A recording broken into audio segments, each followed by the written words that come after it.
Hello दोस्तों, फूल कुमार बड़ी मज़ेदार कहानी। बहुत पुरानी बात है। एक राजा रहा करता था। उसकी एक राजकुमारी थी जो अत्यंत सुंदर थी और राजा अपनी पुत्री से अत्यधिक प्रेम करता था। उसने अपने सेवकों को आदेश दे रखा था कि राजकुमारी को प्रतिदिन फूलों से तोला जाए। इस काम के लिए मालिन फूल लाया करती थी। वह महल के बाग से रोज तरह तरह के फूल चुनकर लाया करती थी।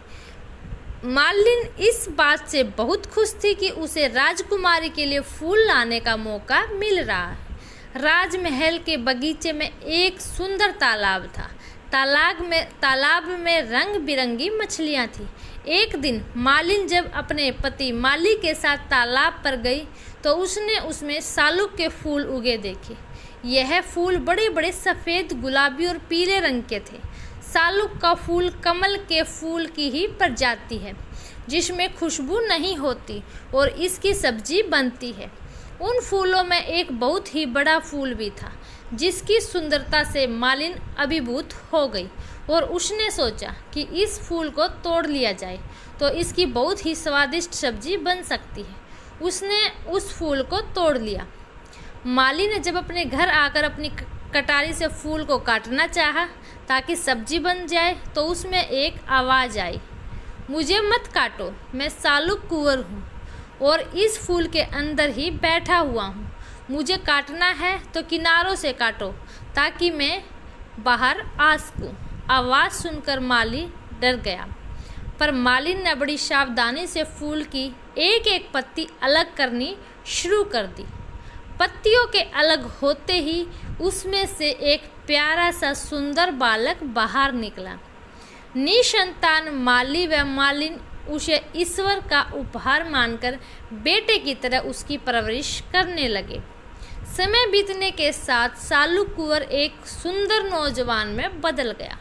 उधर राजकुमारी भी एक सुंदर युवती बन चुकी थी। मालिन अभी भी राजकुमारी के तोलने के लिए महल में फूल लेकर जाती थी।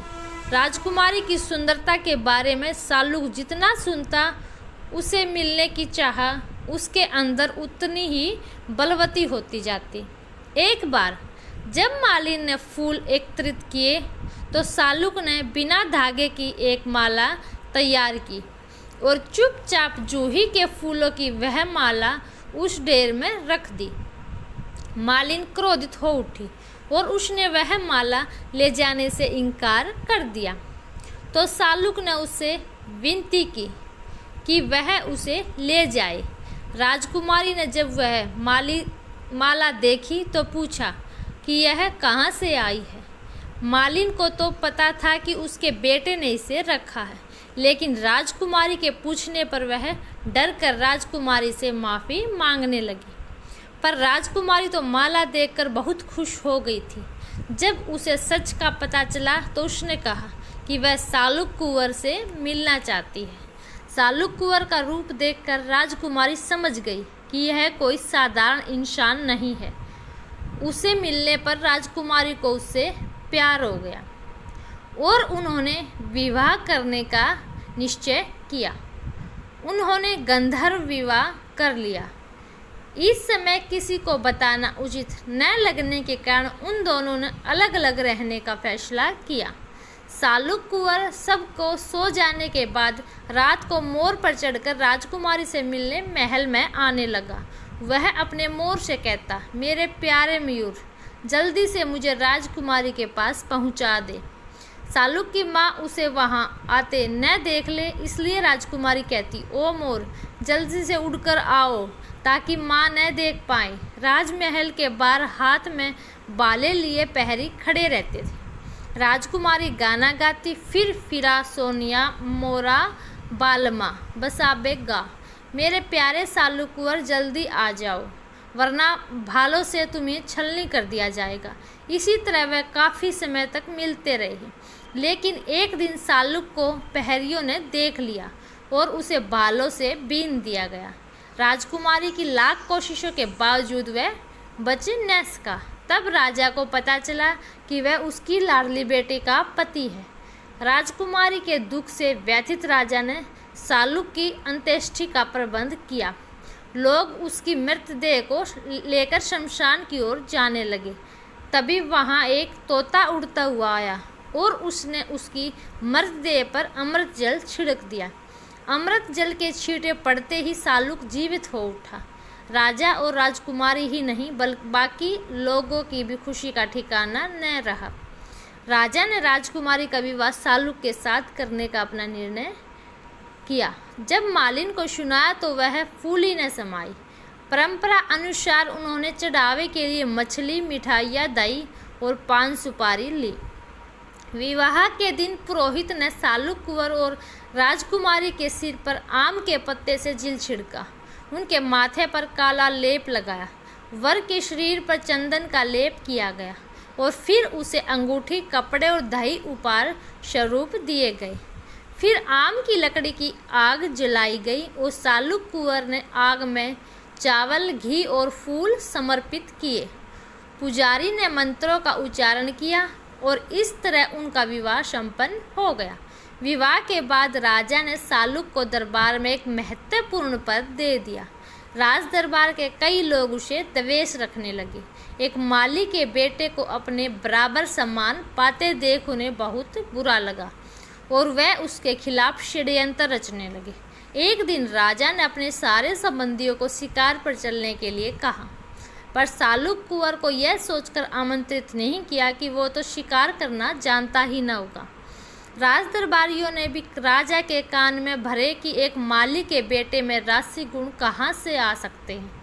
राजकुमारी व सालुक दोनों ही इस बात से बहुत आहत हुए, पर कुंवर ने राजकुमारी को समझाते हुए कहा, परेशान मत हो, मैं ही सबसे ज़्यादा शिकार करके लौटूंगा।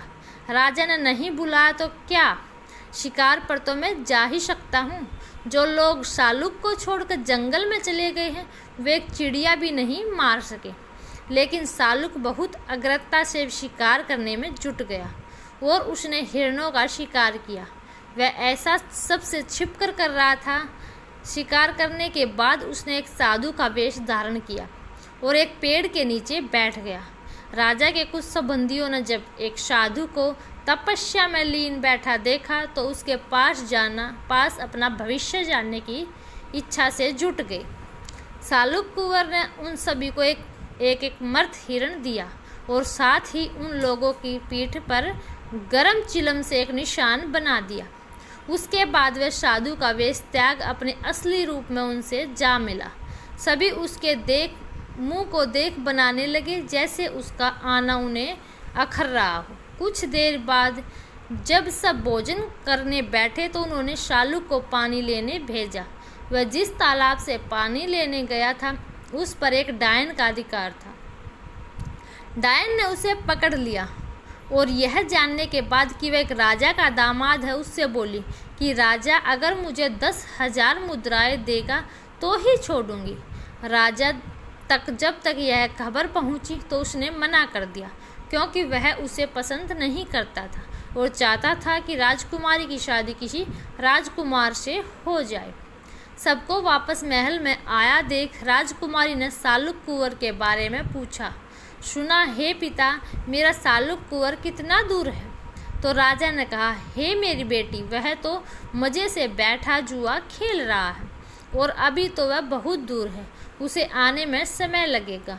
राजा की बात सुनकर राजकुमारी को विश्वास नहीं हुआ, क्योंकि वह अपने पति को अच्छे से जानती थी। उसने अपने 2 पालतू कुत्तों छनोरा और भनोरा को सालुक की खबर लेने भेजा। सालुक की गंध से कुत्तों को उसके बारे में पता चल गया और तब उन्होंने उस डायन की कैद से छुड़ाने के लिए एक धोबी से मदद मांगी। धोबी ने एक बांसुरी खरीदी और उसे बजाते बजाते तालाब के आसपास घूमने लगा।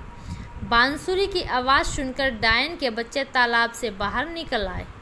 धोबी बांसुरी बजाता गया और बच्चे उसके पीछे पीछे चलते जंगल की तक आ गए। डायन उनके पीछे पीछे गई।